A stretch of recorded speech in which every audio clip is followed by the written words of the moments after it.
wajma'na bihi fi kulli atwarina wa ala alihi wa sahbihi ya nur. Hadratul kiram, para habaib, para asatid, adik saya Sayyid Al-Ustaz Muhammad Haikal Abna Sayyidil Walid Ibn Sayyidil Walid Al-Habib Faisal bin Ali bin Abdullah Al-Hamid, para asatid, terkhusus tuan rumah kita ini Ustaz Abdurrahman dan seluruh jajaran takmir musalla ini, hadirin hadirat, para pecinta majelis ilmu dan majelis taklim yang dimuliakan oleh Allah Subhanahu wa taala.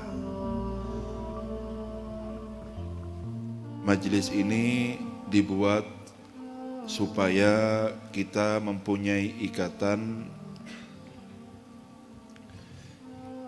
dengan silsilah keilmuan yang bersambung sampai kepada Rasulullah sallallahu alaihi wasallam, yang tujuannya kita itu sebagai penyambung lisan guru-guru kita, yang guru kita juga sebagai penyambung lisan guru-gurunya, dan terus seperti itu estafet kita sampai kepada Rasulullah sallallahu alaihi wasallam. Harapan kita majlis ini adalah majlis pengingat kita dari kelalaian kita. Semoga dengan berkat rahmat yang Allah turunkan di majlis ini, Allah menghidupkan matinya hati kita dan menyadarkan kita bahwa tujuan utama kita diciptakan oleh Allah Subhanahu wa taala untuk beribadah. Ketika kita sudah mengetahui bahwa itu tujuan utama Allah menciptakan kita, maka harus kita berikan perhatian secara utuh dan penuh untuk beribadah, karena untuk itu Allah menciptakan kita semua.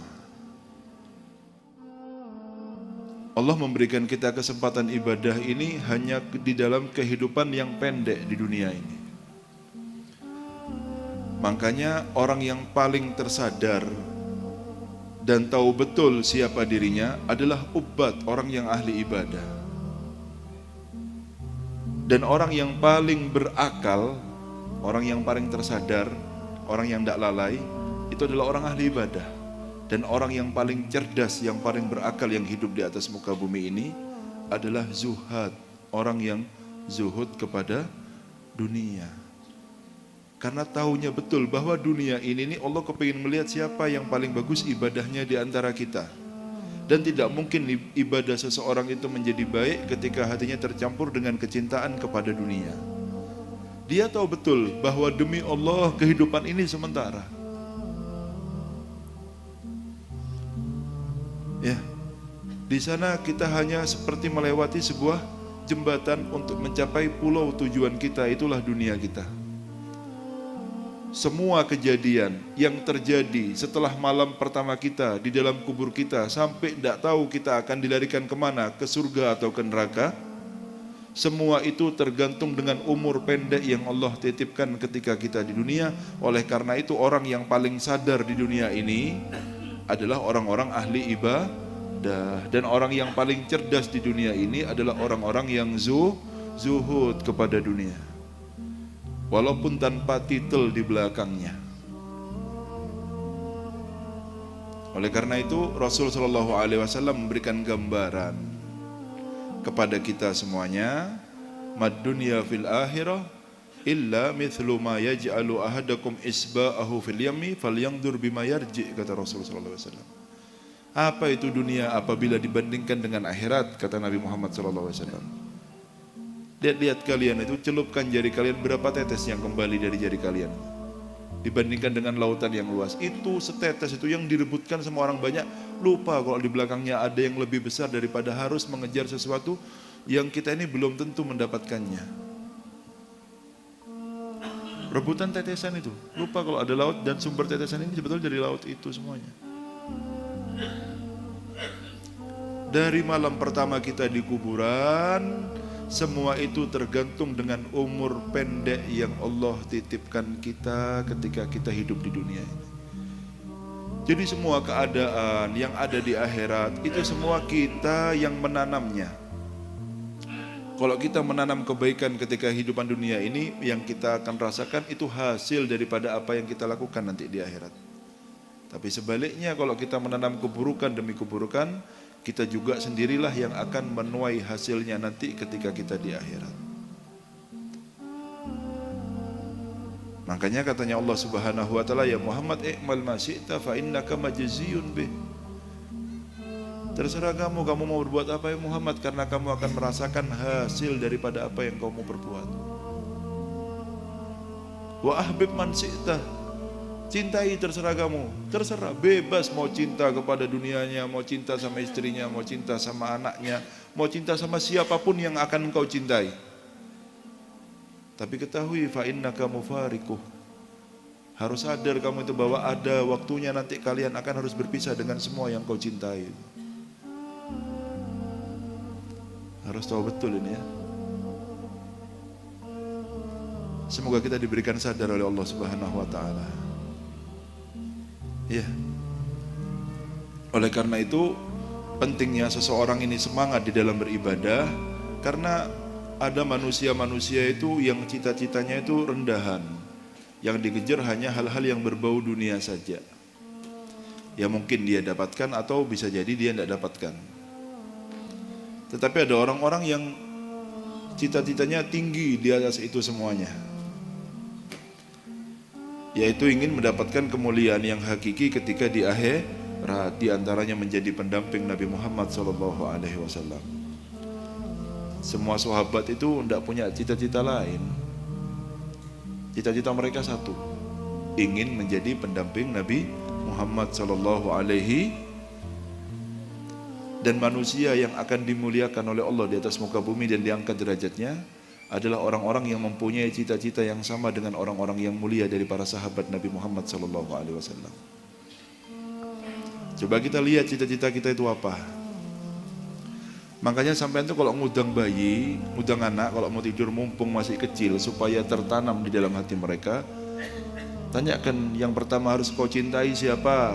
Ayah, ibu, jangan ayah, jangan ibu. Allah. Katakan apa? Allah. Allah, nak. Siapa nak? Allah. Bukan ayah, bukan ibu. Allah. Katakan Allah. Siapa nak? Allah. Besok lagi. Biarkan mereka bosan dengan perkataan ini, sampai tertanam betul dalam hati mereka. Setelah Allah siapa nak? Ayah, ibu, bukan ayah, ibu, nak. Rasulullah. Siapa nak? Rasulullah. Pintar, besok tak tanya lagi ya. Jangan senang kalau bilang ayah sama ibu sama. Sampean modelnya kayak apa nanti?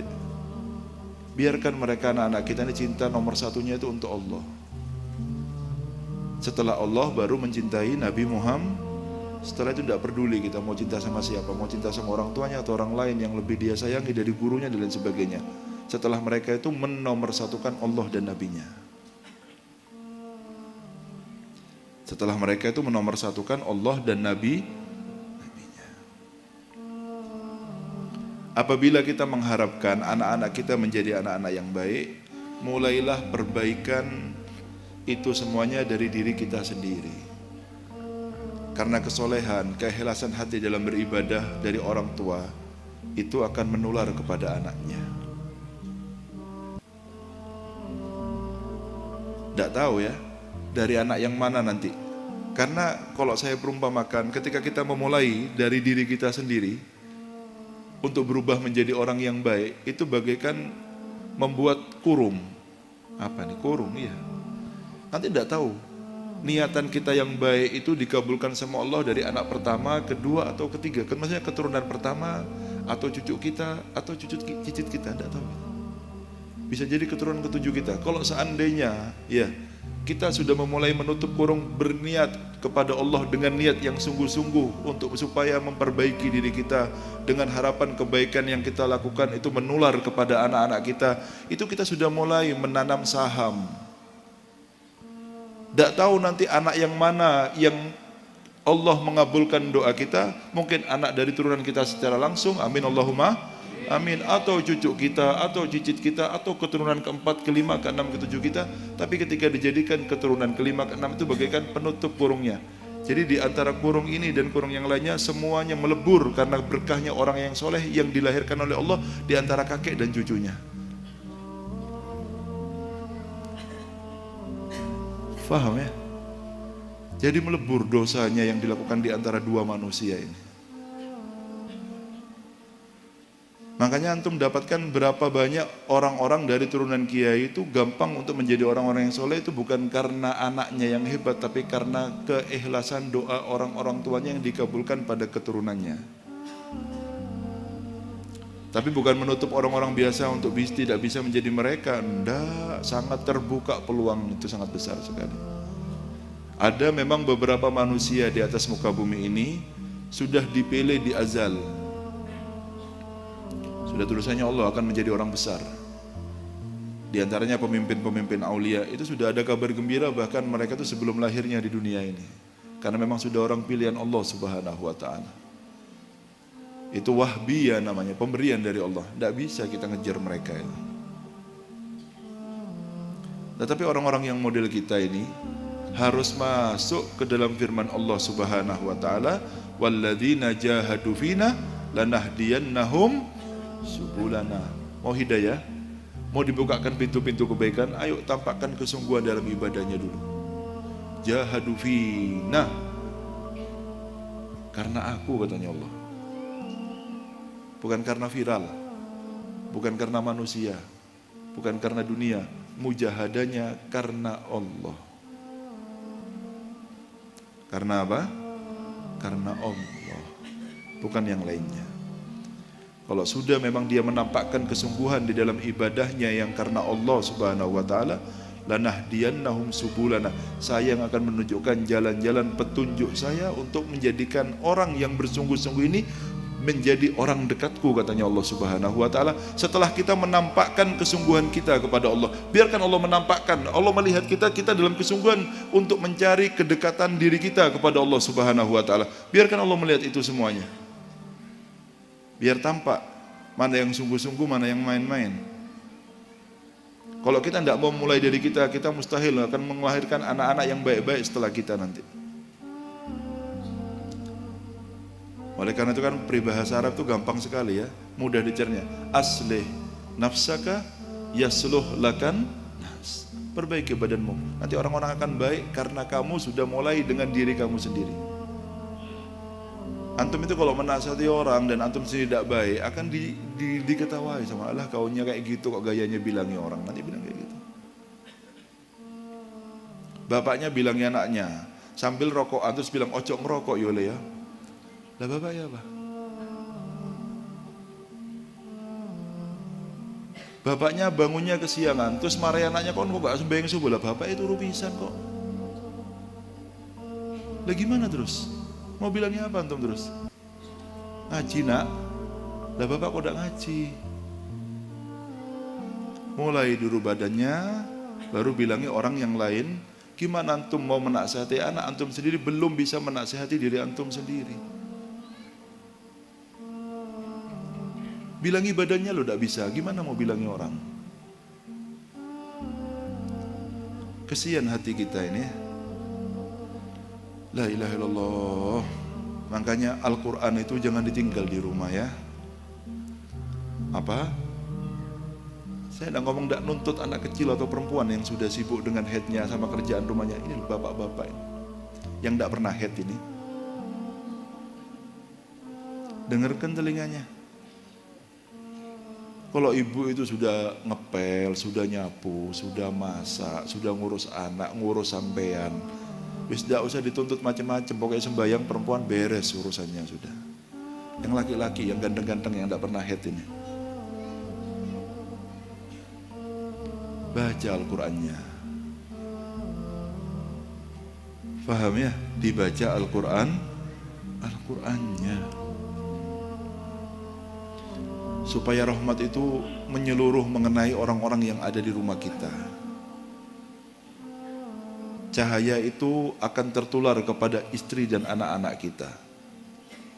Kita sering dengar ceramah dari guru-guru kita ya, bahwa orang yang baca Al-Quran itu dibacakan Quran rumahnya, itu cahayanya bahkan tembus kepada penduduk langit. Dan penduduk langit itu rekreasinya, hiburannya apa? Melihat rumah-rumah yang bercahaya ini.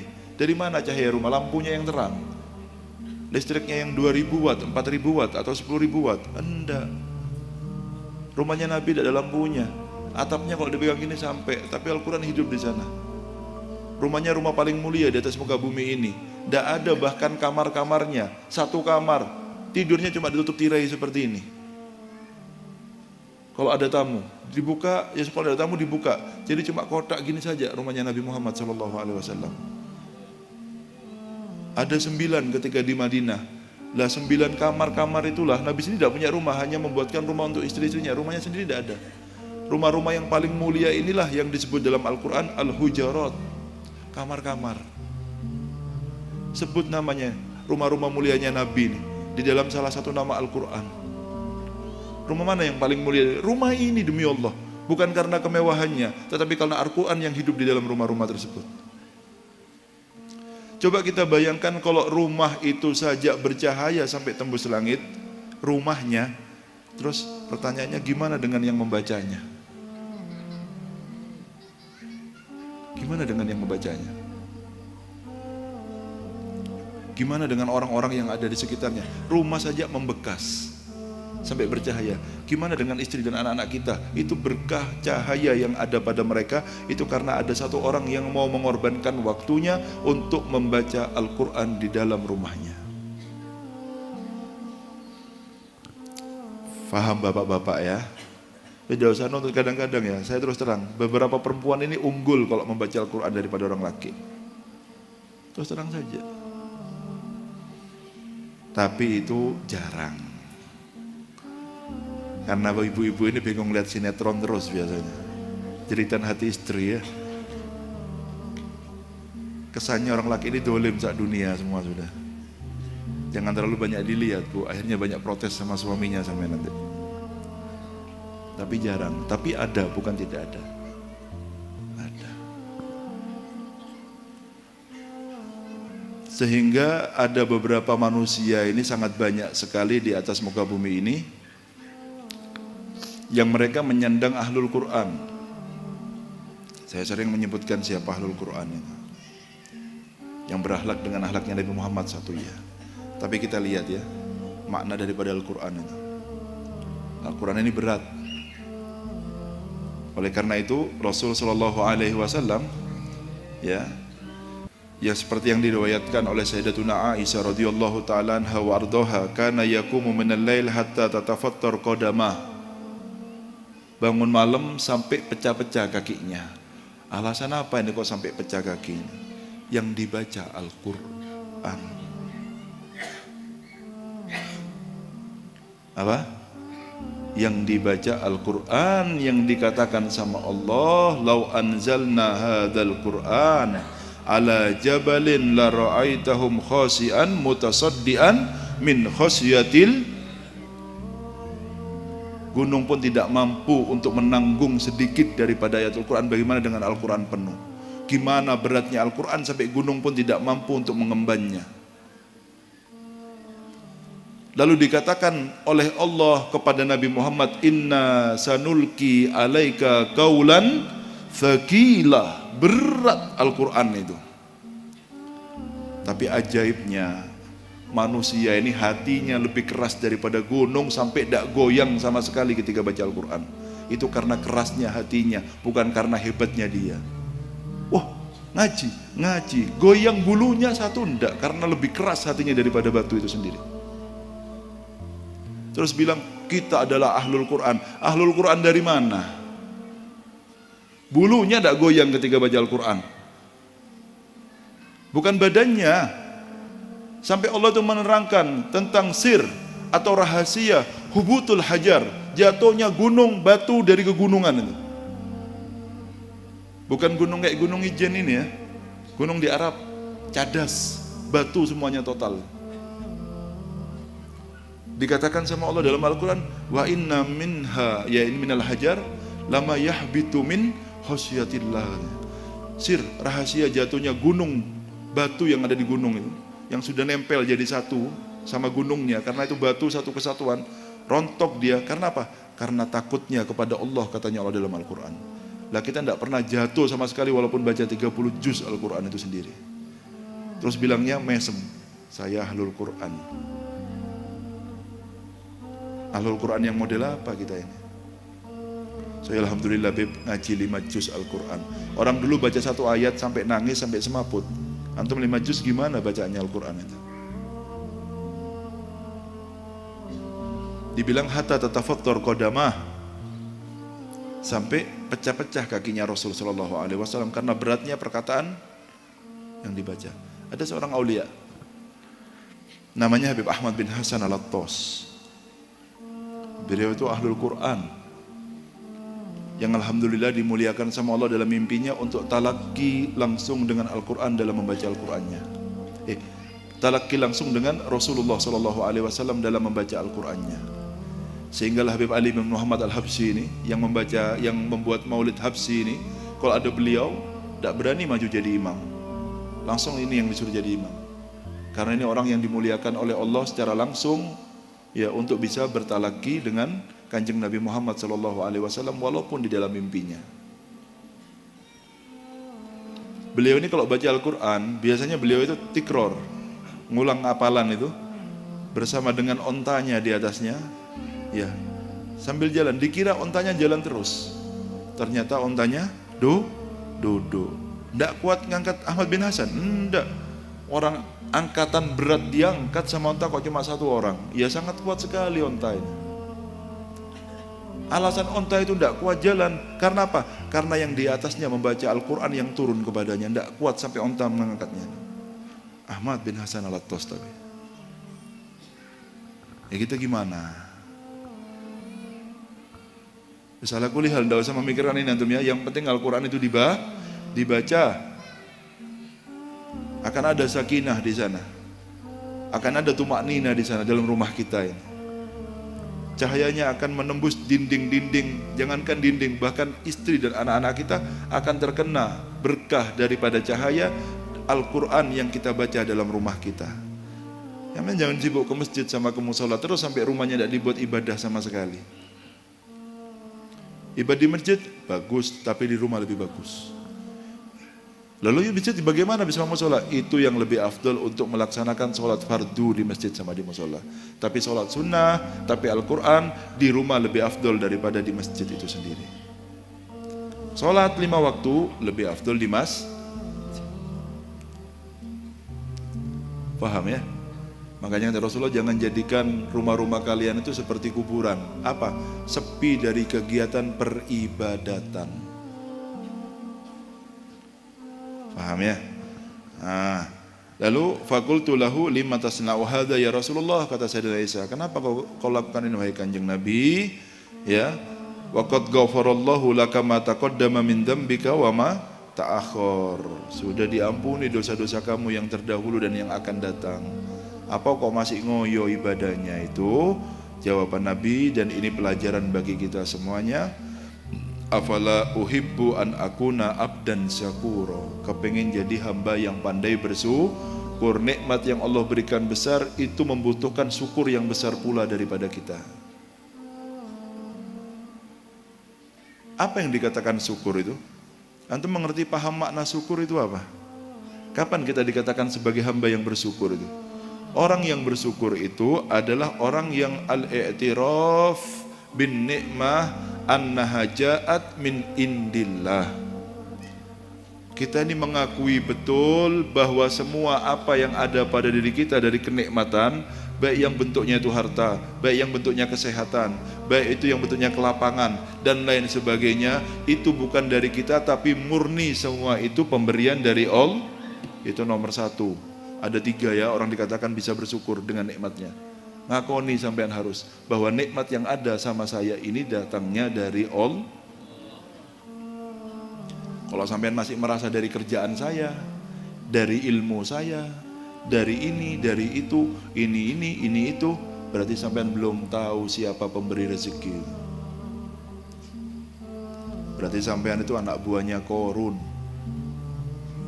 Dan yang berkata sampai terus-terusan begitu, sampai tidak bersyukur sama sekali karena merasa bahwa uang yang dia punya itu dari usahanya, dari cerdasnya, dari akalnya, dari sekolahnya.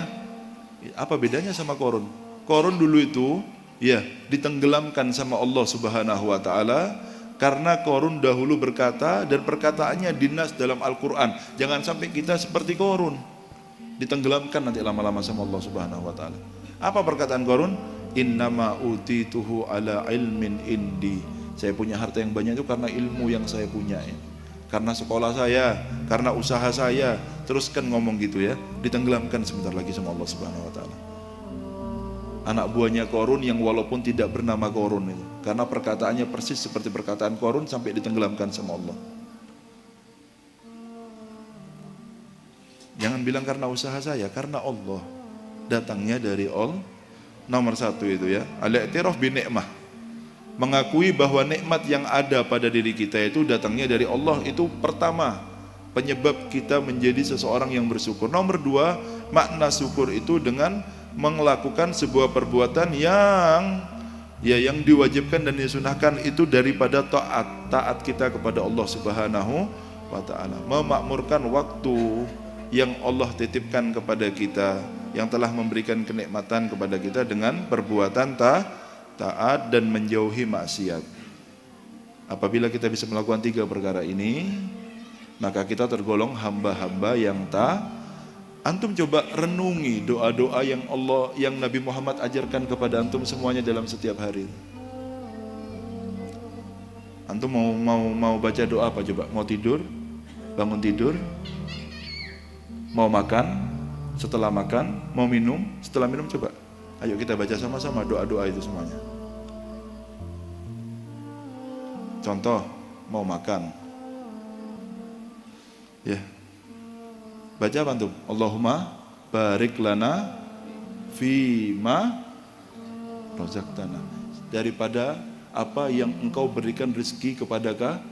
Maksud doanya apa? Kita mengakui bahwa rezeki sekarang yang akan kita makan itu datangnya dari Allah. Nabi mengajarkan kepada kita. Setelah makan antum baca doa apa? Coba doa setelah makan. Allah alhamdulillahilladzi at'amana atau at'amani hadat to'am. Alhamdulillah ya Allah yang telah memberikan saya makan makanan ini. Wa razaqanihi, memberikan saya rezeki ini. Min ghairi haulin minni wala quwwah, tanpa daya dan upaya dari saya, murni pemberian daripada Allah. Doa diajarkan, dipikirkan. Kenapa? Supaya kita mengakui bahwa apa yang kita makan pun itu datangnya dari Allah. Innallaha la yarda, katanya Rasulullah. Allah betul-betul ridho an ya'kulal abdu aklata fayahmaduhu alaiha wa yasrabal abd sarbata fayahmaduhu alaiha. Allah betul-betul ridho apabila ada seorang hamba makan daripada makanannya lalu bersyukur dengan makan. Allah ridho dengan hamba. Kita mendapatkan ridho hanya sekedar berkata alhamdulillah ya Allah dari nikmat yang kau berikan kepada saya. Jangan lupa baca doa sebelum dan sesudah makan. Dengan membaca doa itu berniat bahwa kita mengakui bahwa nikmat ini datangnya dari Allah. Karena hanya dengan mengakui nikmat tersebut datangnya dari Allah, kita akan mendapatkan ridho dari Allah Subhanahu wa taala. Hanya sekedar berterima kasih sama Allah. Bismillahirrahmanirrahim. Alhamdulillahilladzi ja'alahu adban furatan bi rahmatihi wa lam yaj'alhu milhan ujajan bidunubina. Kalau doanya minum. Antum mau tidur gimana? Bismikallahumma amutu wa ahya atau ahya wa amut. Dalam Bukhari itu amutu wa ahya. Bismikallahumma amutu wa ahya atau ahya wa amut sama saja. Bismikallah, dengan namamu ya Allah saya hidup dan saya meninggal dunia. Kalau sudah hidup lagi ketika alhamdulillahilladzi radda alayya ruhi. Ada yang bilang alhamdulilladzi ahyana ba'dama amatana, menghidupkan lagi. Ya Allah dikasih kesempatan hidup, alhamdulillah ya Allah dikasih kesempatan hidup, masih bisa melek setelah tidurnya. Supaya tahu bahwa kehidupan kita juga itu pemberian dari Allah. Cuma kadang-kadang orang itu cuma bisa ngomong, tidak sadar dengan apa yang dia omongkan. Faham ya? Lah, iktiraf itu perlu ngakoni ya, bahwa semua apa yang ada pada diri kita itu adalah hadiah dari Allah Subhanahu. Jangan angkuh-angkuh.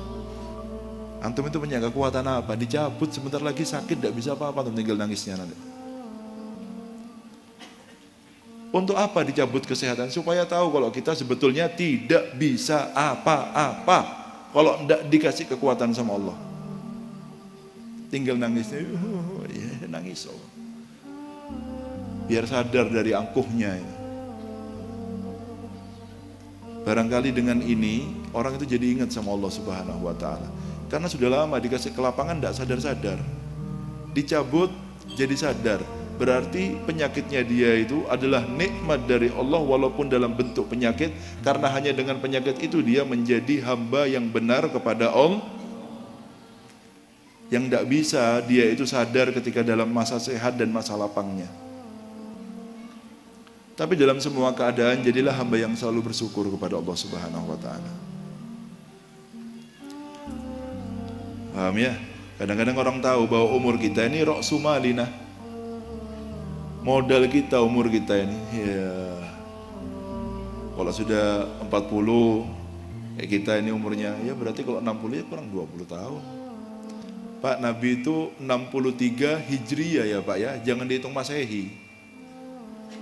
Nabi itu usia 63 Hijri, pakai tahun Hijri. Kalau Masehi itu 61 Pak. Saya umurnya 63, apa itu 63? Ya sudah bonus 2 tahun berarti sampean. Yang sudah umur bonus-bonus ini masih tidak sadar-sadar, ya tidak tahu sudah. Apa yang mau menyadarkan lagi sudah. Ya kalau misalkan sampai ke 60 yang umurnya 40 berarti kurang 20 tahun sudah. Saya sudah 50 ya kurang 10 tahun. Kalau nyampe, masih ada omongan kalau nunggu apa? Nunggu mati baru sadar. Nunggu mati. Makanya antum itu jangan terlalu banyak perbuatan orang-orang yang fasik sehingga menganggap perbuatan mereka itu benar. Ngelihat wajahnya orang fasik, katanya Habib Umar, itu hatinya bisa buat mati 40 hari. Begitu pula memandang orang-orang soleh, itu bisa menghidupkan hati kita. Antum kebanyakan melihat wajahnya orang-orang fasik yang di medsos-medsos itu, dengan gemerlapnya dunia mereka itu, akhirnya menganggap mereka itu adalah kebahagiaan yang sebenarnya. Tidak tahu nanti gimana di kuburnya orang-orang itu. Itulah yang antum idolakan nanti itu. Karena banyaknya orang yang melakukan, terkadang manusia ini ya, hukum manusia di dunia ini, banyaknya manusia yang memperlakukan atau berlaku perbuatan tertentu sehingga menganggap bahwa perbuatan itu benar walaupun itu tidak sesuai dengan syariat Nabi Muhammad SAW, karena banyaknya terkena penyakit itu. Ini adat-adat orang kafir sebetulnya yang terbawa sampai kepada kita dan anak-anak kita semuanya. Contoh pacaran ini, banyak ngomong pacaran lagi. Yang muda-muda sudah miring-miring semua kalau sudah kena pacaran. Adatnya siapa ini? Berhubungan dengan orang yang belum halal bagi kita. Adatnya siapa? Karena banyaknya manusia yang melakukan itu di sekitar kita sehingga kita menganggap itu hal yang wajar dan benar. Bukan karena ajaran Nabi Muhammad. Karena banyaknya orang yang melakukan di sekitar kita sehingga kita melihat perbuatan itu wajar dan benar. Faham ya? Jadi makanya Allah tidak salah ketika, ini tidak mungkin salah lagi. Salah saya ngomong tidak salah. Tidak mungkin salah. Wa in tuti aktsara man fil ardi yudilluka an sabilil. Kalau kau ikut perbuatannya kebanyakan manusia, sesat dari jalannya Allah nanti. Ayo coba sampai kalau tidak percaya ya, tidak usah ngeliat ini, coba 1 minggu. Jangan ngeliat mukanya orang-orang yang tidak betul. Hadir majelis taklim saja, merem sudah. Lihat gimana nanti akal sampean akan berubah semuanya, di refresh sama Allah Subhanahu wa Ta'ala. Tapi kalau antum masih melihat orang-orang yang seperti itu, tidak akan ada refresh itu. Pembaharuan, penyegaran otak itu tidak akan berubah-berubah otak kita ini. Makanya mata ini perlu. Jangan dilihatkan kepada hal-hal yang tidak baik. Akhlaknya orang sekitar kita itu akan meluar kepada kita. Coba jangan kumpul dulu sama teman-teman lamanya dulu. Sampai coba lihat saya 1 minggu ini mujahadah saya. Mujahadah apa? Tidak berkumpul dengan teman-teman lama saya. Saya mau duduk di majelis-majelis ini. Tidak mau melihat hal-hal yang aneh-aneh di HP ini. Coba lihat akal antum akan berubah dalam 1 minggu ke depan. Allahumma sholli ala Muhammad. Pandangan ini mahal ya. Jangan mandang sembarangan makanya. Itu pengaruh dengan hidayah yang Allah titipkan dalam hati kita nanti. Faham ya? Coba antum kalau duduknya di hall-hall kayak di Habib Abu Bakar, dilihat wajahnya orang-orang lain, Pak. Simahum fi wujuhihim, lain wajah mereka ini. Ayem antum ngeliat wajahnya orang-orang. Tapi ngeliatnya mukanya orang budek-budek sekitar antum itu, wallah hati ini tidak enak semua langsung. Sumpek terus bawaannya kepala ini. Faham ya? Itu orang-orang berjuang semua dalam dakwah kepada Allah, menjaga hatinya. Dilihat wajahnya enak. Antum melihat wajahnya saja enak, kumpulan orang-orang yang dulu. Dengar manakibnya Habib Abu Bakar, ya kalah artis semuanya. Pakai mobil Ferrari, itu keren. Keren apanya? Jangan sampai ya, jangan sampai salah ya. Bahkan salaf-salaf terdahulu ini, ya kita baca tadi pagi Senin ini, takut nitipkan anaknya ke madrasah-madrasah yang tidak sesuai dengan ajaran daripada orang-orang tuanya. Takut keliru pemikirannya nanti. Harus paham semuanya ya. Makanya itu mulai dari sekarang, ayo kita ini kepingin memulai dari diri kita sendiri. Yang kita berbuat itu bukan hanya untuk diri kita, tetapi untuk anak-anak kita. Dahulu ini ya, Sayyidina Hasan al-Basri radhiyallahu ta'ala anhu, ya Allah, tidur 2 jam, makmur dalam ibadah semuanya, sampai anaknya ini kesian. Apa? Anaknya ya Allah, kok sampai kayak gini, wahai Abah, wis jangan usah terlalu ngoyo ibadahnya, sampai kita ini kesian ngelihat antum dalam beribadah seperti ini nih. Mesem abahnya, saya ini ibadah tahu untuk siapa? Min ajlika ya waladi, untuk kau wahai anakku, bukan untuk saya, untuk kau. Saya ibadah ini memulai nanti supaya masuk dalam kurungan itu. Tidak tahu nanti anaknya apa cucinya nanti masuk dalam kurungan sehingga masuk dalam daerah syafaat di antara satu dengan yang kedua ini semuanya. Saya ibadah ini min ajlika ya waladi, untuk engkau wahai anakku, bukan untuk saya. Saya ibadah sampai ente-entean gini bukan untuk saya, tapi untukmu wahai anakku. Terkadang manusia itu berbuat untuk dirinya sendiri tidak mampu. Tapi kalau dia berbuat untuk orang yang dicintai, akan diberikan kekuatan lain oleh Allah Subhanahu wa taala. Niatkan ibadah yang kita lakukan, kalau kita tidak kuat untuk diri kita sendiri, untuk orang tua kita supaya tersenyum dalam kuburnya. Insya Allah kuat kita. Untuk anak-anak kita supaya menjadi anak yang lebih baik. Insya Allah kuat kita. Untuk guru-guru kita supaya tidak kecewa dengan kita, insya Allah kuat kita dalam ibadah. Apa?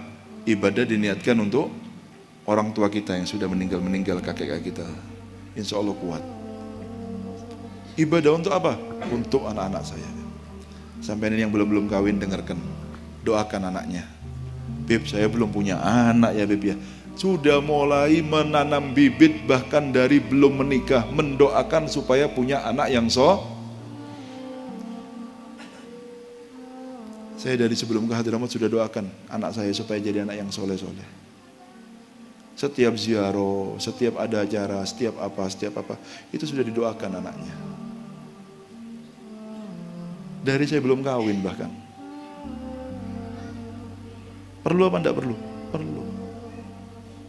Apalagi yang sudah punya anak. Ya kebangetan zaman kebacut kalau sudah punya anak enggak pernah doakan anaknya sama sekali. Terus buat apa doa sampean Beb, rezeki lancar. Astagfirullahaladzim. Pak, ini anak ini ya Pak ya. Kalau sampean dikasih anak yang baik, sampean tidak akan peduli dengan rezeki itu. Senangnya sampean ketika dapat uang banyak, dengan ketika dikasih anak yang soleh, itu tidak sama. Bahagianya itu lain.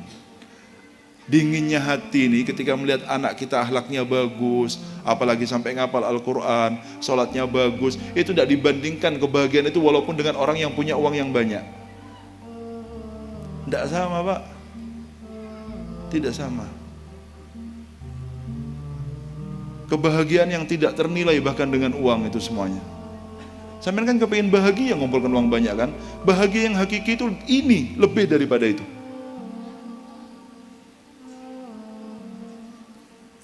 Paham semuanya ya? Ayo dimulai ya membangun anak-anak kita. Dari mana mulainya? Dengan memperbaiki diri kita sendiri.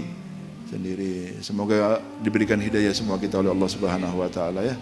Semoga kita digandeng oleh Allah Subhanahu wa taala kepada perbuatan-perbuatan yang baik, dan semoga kita dikuatkan untuk bisa istiqomah walaupun hanya sedikit di dalam membaca Al-Qur'an di rumah-rumah kita masing-masing. Ya walaupun berat, semoga diberikan kekuatan oleh Allah Subhanahu wa taala. Ala hadhihi al-Fatihah.